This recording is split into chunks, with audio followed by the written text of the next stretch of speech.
Hey there, today I'm going to do my take on pattern number 1305. Just a little something that looks kind of cute, relatively easy, and hopefully I can inspire you to try making edits on your own patterns. So let's see what we can do. Roll the intro.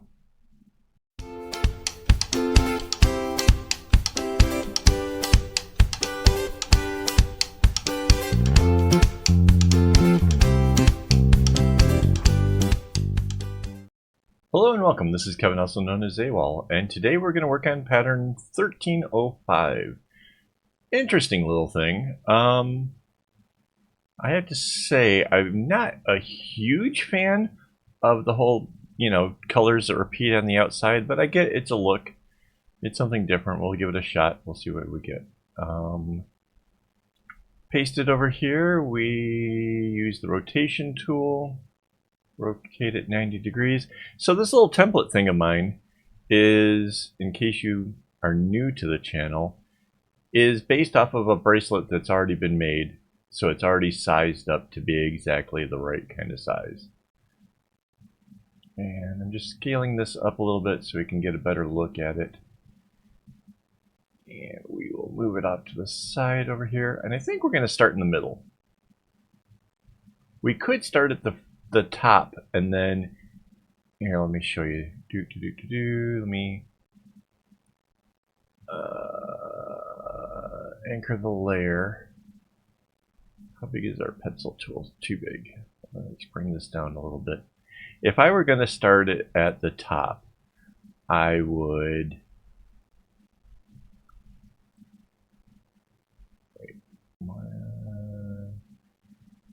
come out this way with it. Just so it just started out nice and clean. But I think we're going to start this one in the middle, and that way we can actually center this this red and purple stuff. So the smaller diamond is the purple one. Whoops. We need the paint tool. So let's go ahead and get that centered. The yellow is what's inside of that, and the red is outside of that. And the red does an interesting thing I noticed, where it goes behind the white in the corners. So it's like that. And we're using gray instead of black, so that way if we want to change the colors later, it's easier. It doesn't affect the whole rest of the thing. So this is essentially what we got. So then the yellow comes out. Let's kind of track where our colors are traveling here.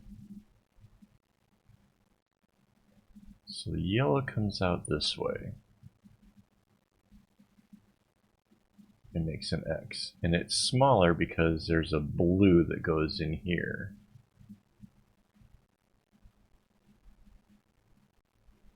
So I'm starting in the middle because I know that this does not repeat itself enough times to necessarily end at the end. And we can keep this thing centered. We can do some stuff with this. So let's see. We need the blue. So the blue is here and there. And this white will continue quite a ways down.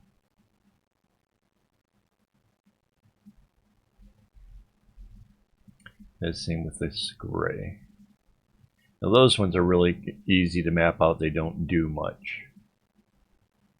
It's these other ones that we're going to have to mess with and see how they go. So let's see.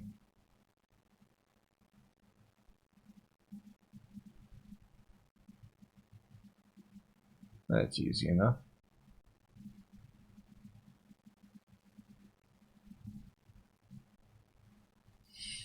And these grays, they just stay to the outside.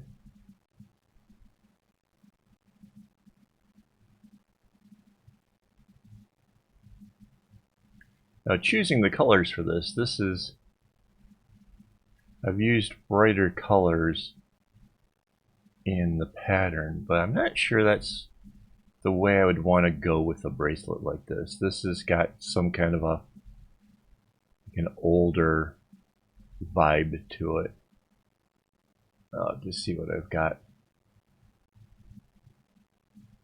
But yeah, this has the potential of being kind of cool.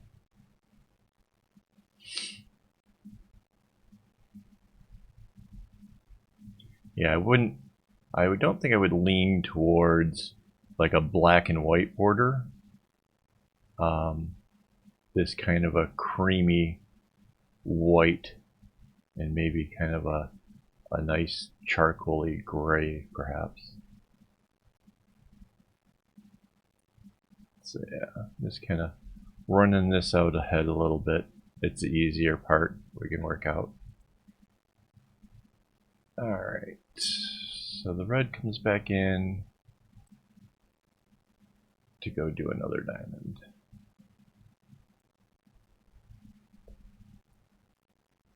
And again, when you're doing pattern making, it's easiest if you go ahead and you work out the bits that are easier out front. You know, like you can see where the red travels, you can see which way the string has to go, and it'll leave whatever is left easier to sort out because you'll be able to see kind of what pathways are left for you, right? So for example, how does this purple travel underneath all of this stuff, right?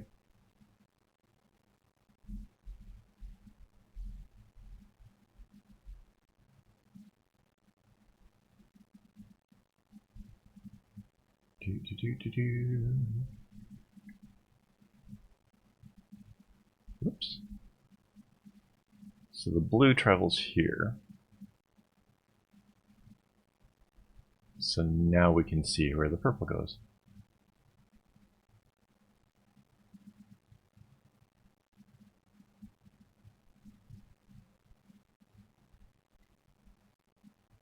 Let's do the blue again.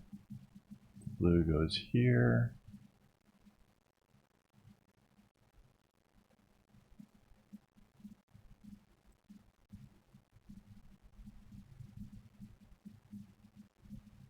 And then we can see where the purple goes.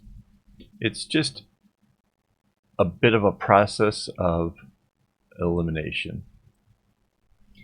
The yellow obviously needs to come to the center, so it helps to dictate a little bit on the direction that the path goes.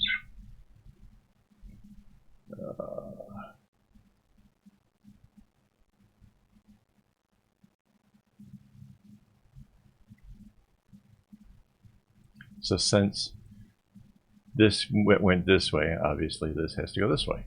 It's just that easy sometimes when you're trying to set out these various patterns.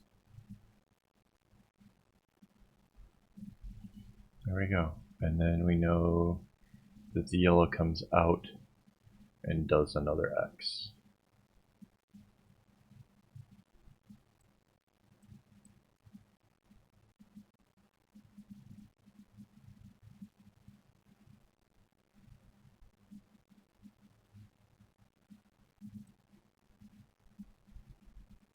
Alright, trace out the blue again.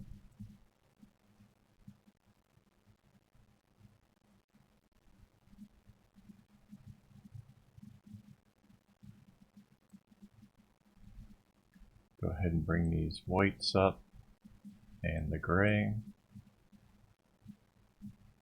At some point here, we're going to have to deal with where does this end, but I think we can go a little further. Let's take a look and see what this looks like.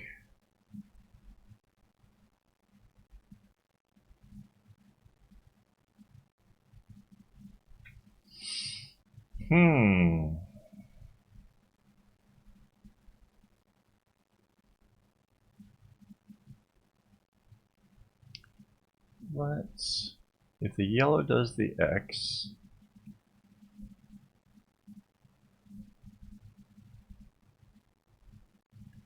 do we have room? Ooh, look at that. We can actually end it. Like I said before, I kind of liked doing this for an end, but to actually fit this in exactly, it would appear that we can start it there instead. Go figure. Every once in a while these things kind of turn out their own way. So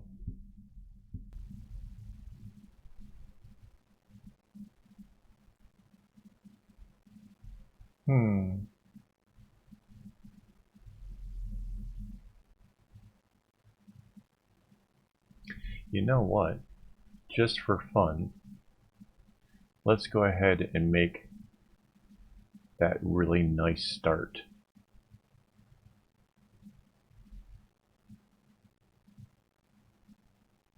Okay, and then we'll give the red a smaller diamond here, and let's see what we can do, what colors are available. So let's follow our gray up, get it out of the way. Whoops.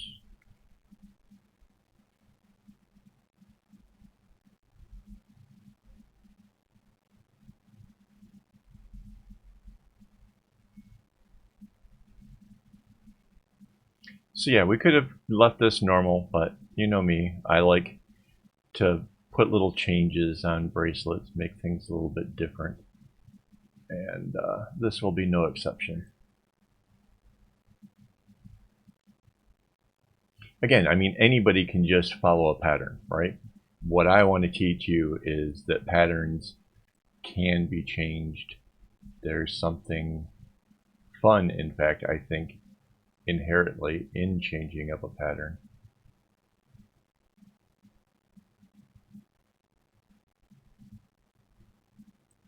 So let's see what we can do.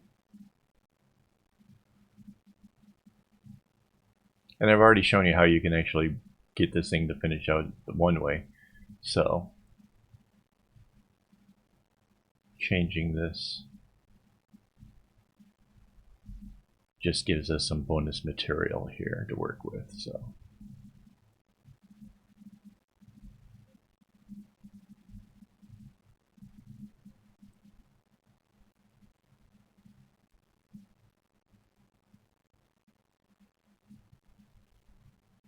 there, so now we get those out of the way. Purple. Let's see how you go.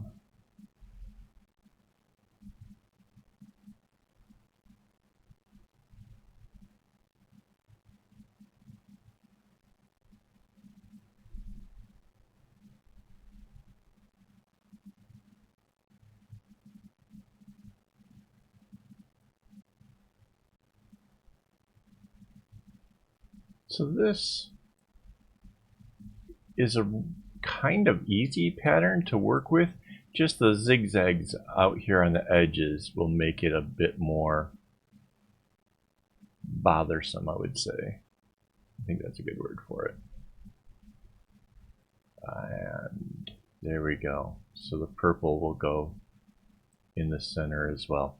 So yeah, there's a little bit of a consistency going through this. Very good.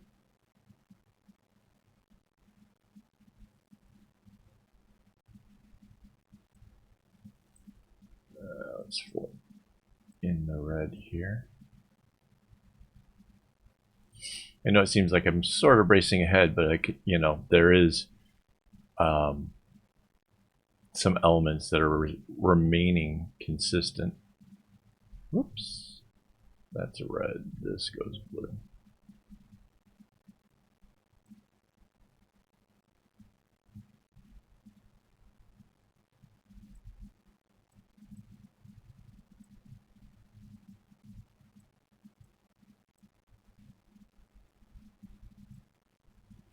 There we go. There. Wow. Gotta go way back here for the filling in this side.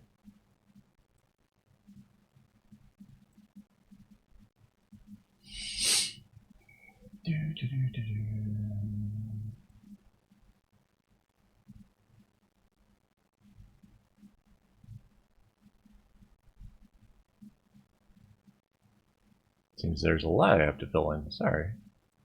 Just. Oops.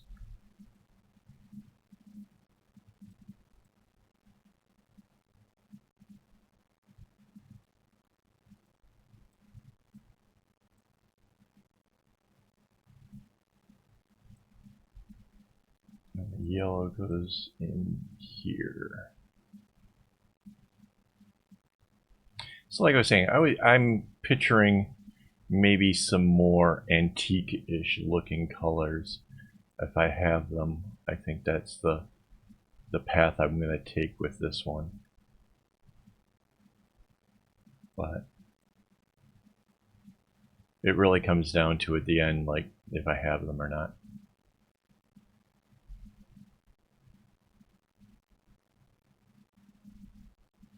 Yeah, I guess it really doesn't matter how these colors end up going. At this point, it doesn't tie out any more knots or anything, so that's easy enough.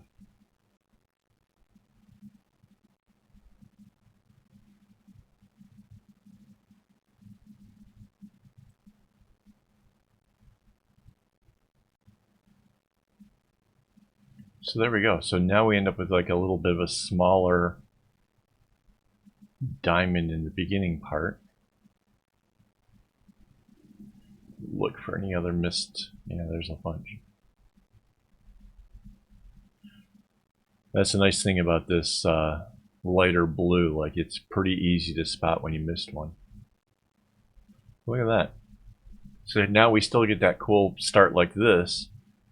And then it starts out with just a small diamond, so that's going to be on both ends. Let's go ahead and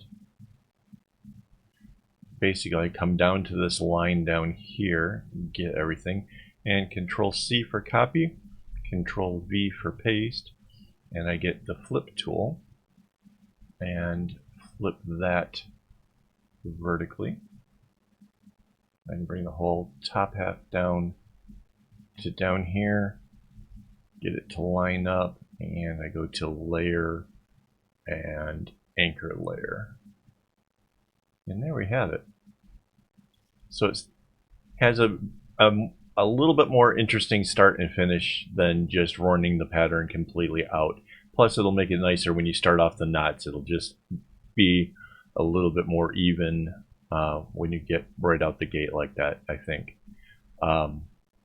I certainly think it makes it a bit more easy. So yeah, this is going to be a fun one to make. I'm looking forward to this. Hopefully I've inspired you guys. Hopefully you take this and go and make some alterations on patterns yourself. So the graph paper is available over on my website, AKAAWOL.com, as well as the pattern and stuff like that. All right. So thanks for watching. Thanks for being around all this long. I really appreciate it. And yeah, as always, don't get your strings in a bunch.